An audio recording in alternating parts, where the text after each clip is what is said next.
everyone, today's tutorial is going to be about using and finding royalty-free images on Google. So that means that these are images that you can use without any kind of legal repercussions. So say for instance, if this is a artist or a photographer that is creating this image, you want to make sure that you can use it with their permission. When we use Google Images, we have no idea where these images came from or if we can use them. But the cool part is there are some advanced search options that will allow us to go ahead and find images that we can't freely use, even if we're using something to make money, like a flyer or like a CD cover or something. So I'm going to go ahead and open up my Google, as you can see, and I'm going to go ahead and type in the word cats because it's pretty easy. All right, so we have cats here, and I'm going to click on images.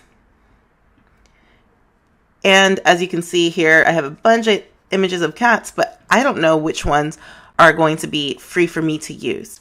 So I'm going to go to our settings, advanced search, and then of course I have find images with cats. That's fine.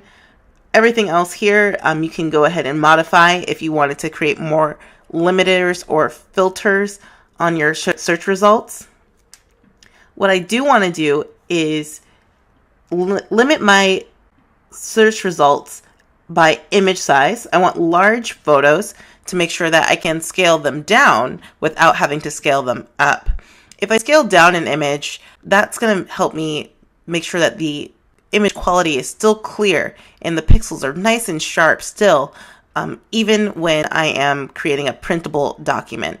Now, say for instance, if I have a smaller image, if I expand that to make it larger, a lot of times what that will do is pixelate the document. So I'll have this kind of rough looking final project. And I don't want it to look super rough. It's all about the quality of the image. You want to make sure you have those nice large image sizes that are nice and crispy and clear.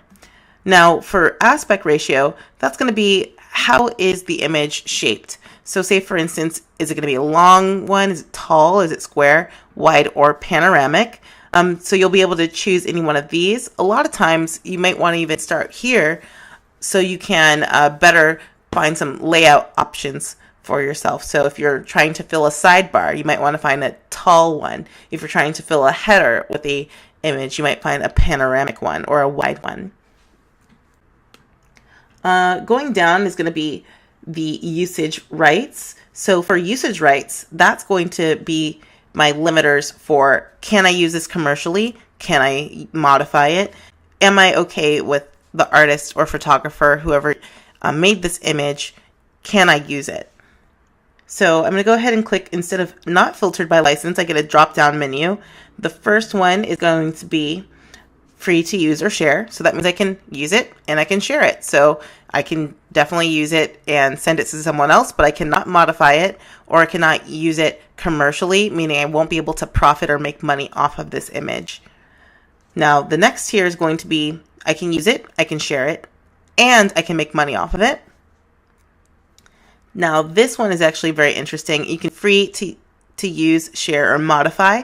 So that's probably where you get your memes. I can modify the original content. So if it's a color one, I can make it black and white.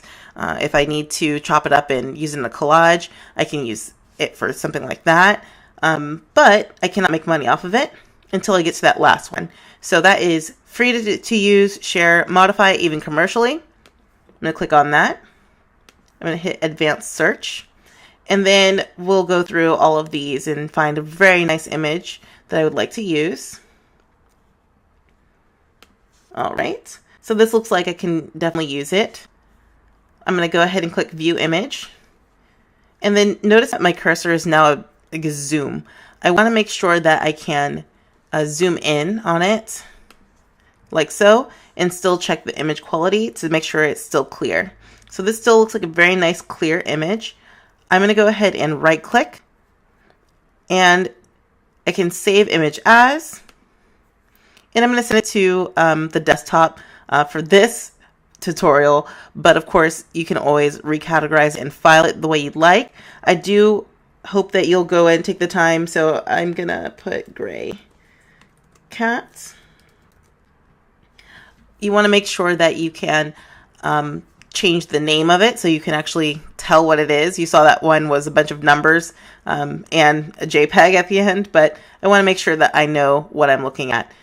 I'm going to hit save, and I'm going to minimize this so I can show you. But there's my desktop. There's a little gray cat that's on my desktop. So that is how you find usable images using Google that you can free to share, use, modify, even commercially. Of course, you can use stock websites. You can buy photos that you can use, but this is a really easy and simple way. A lot of people on the internet have made it easy for us to find some of these, and you can definitely use this for maybe your next project. All right. Hopefully next time we'll talk about getting some images into InDesign, and I hope to see you again. Thanks so much.